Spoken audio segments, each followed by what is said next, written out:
Welcome to my Stop Fighting with Your Son podcast. If this is your first time here, I recorded 4 episodes especially for you to help you eliminate the fights right away and start connecting with your boy as soon as possible. Go to episodes 54 through 59. I have 4 boys of my own, and I know better than anyone how much you want to have a good relationship with your boy and all the things that can come in your way. If you are a mom of boys, I am the coach for you. Let's go. Hey guys, how's it going? I have a joke for you today. A joke and a story from the weekend that's inspired this episode today. But first, I'm going to start with this joke my dad told me on the weekend, and I laughed so hard. So I was talking to my dad, my mom, and my dad about how I'm training my little twins to take showers and like what to do in the shower. And I was telling them how it's taking a long time to train them. Well, it feels like a long time. And I was saying, I don't even know when it's going to be on autopilot, right? Because every time I have to say, okay, now do this, or what's the next step? And I said, if I just leave them in there, they'll probably just stay there for half an hour, and I'm not even sure if they'll wash themselves. Too much information. But, they're 5 years old. So they're just going to play. That's what they want to do. They just want to play. They don't care about washing themselves. So I was saying every time I have to tell them what to do, blah, blah, blah. And it's still taking time. So I was saying that, and my dad says, well, you know what the slowest thing is the speed of sound. He says, the speed of sound is really, really slow because what my mom, it's like, this is a joke. What my mom told me when I was little, 40 years later, I finally understand what she was telling me, right? So because it takes hundreds of times for us to tell our kids what to do or how to do it or advice, and they don't hear it until like 40 years later.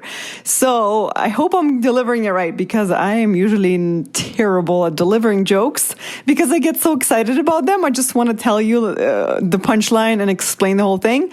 But, right, the speed of sound is faster than anything. But when it comes to our children, as you know, when you tell them something, it will take a while for it to actually get to the brain.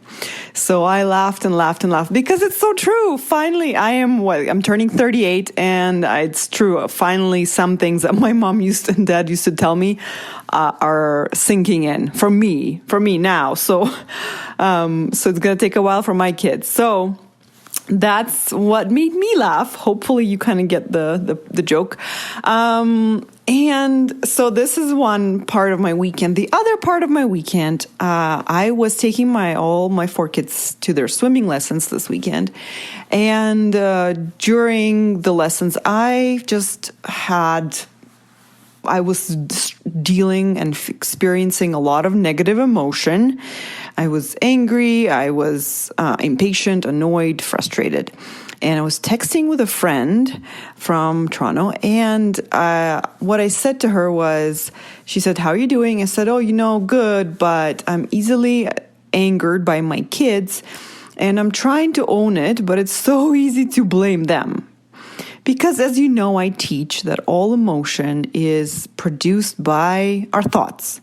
So as a coach, I know this, but as a human being, when I'm in my life, I think my emotions are caused by other people. So I try to, use my tools on me in my life.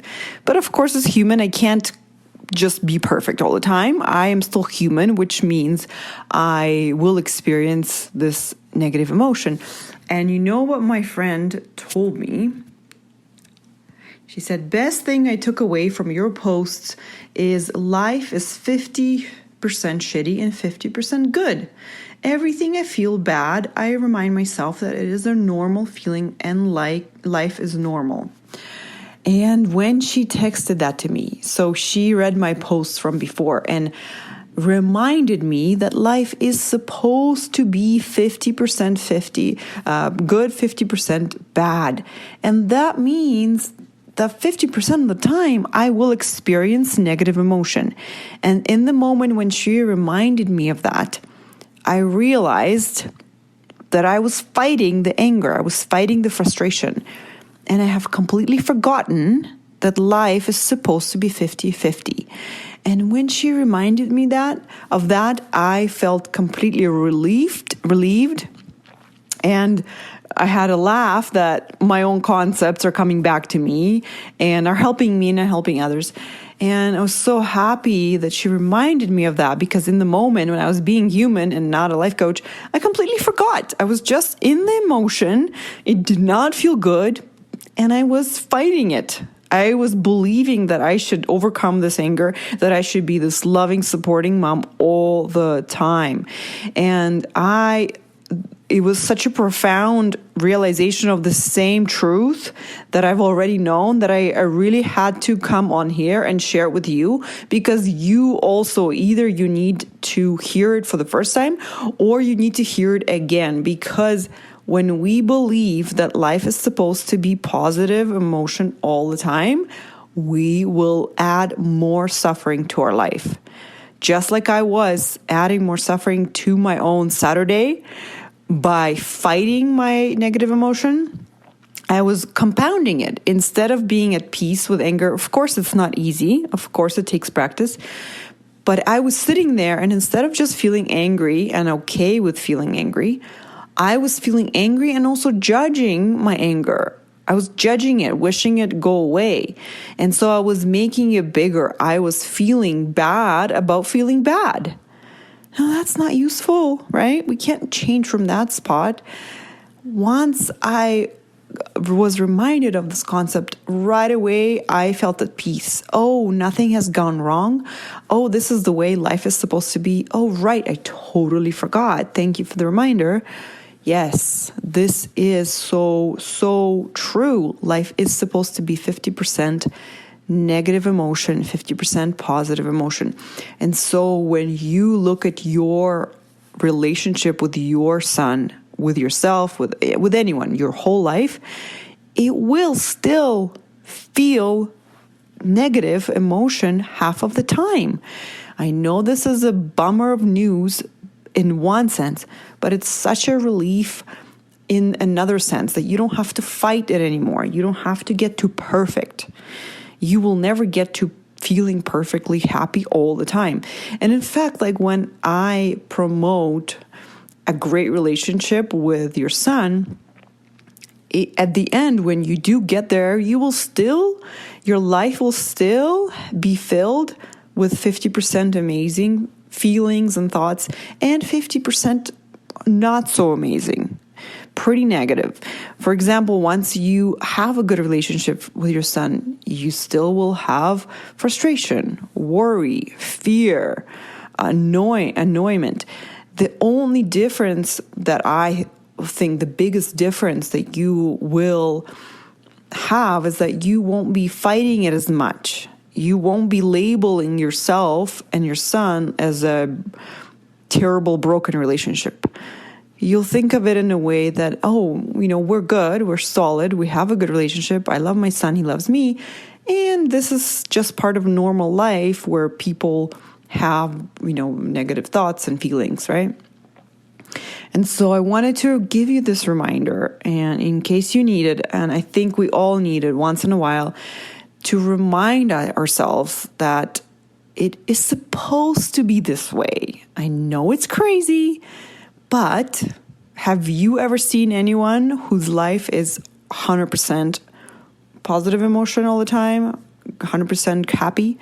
I haven't. And we've all seen people who are faking it.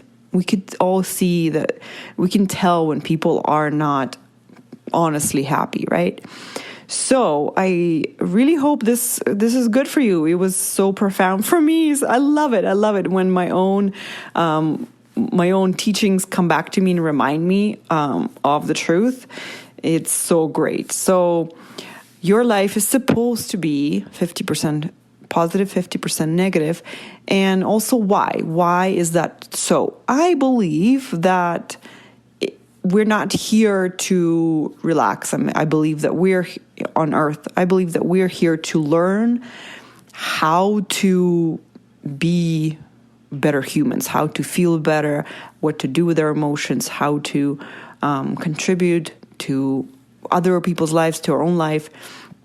And it's not supposed to be vacation. It's supposed to be learning experience. Okay, so this is how we learn.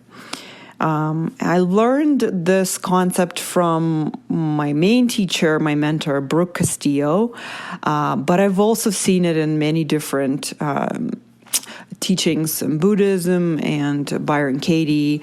Byron Katie teaches us that we should not fighting reality. We always will lose. And the reality is that sometimes we're angry. So why should we fight it, right?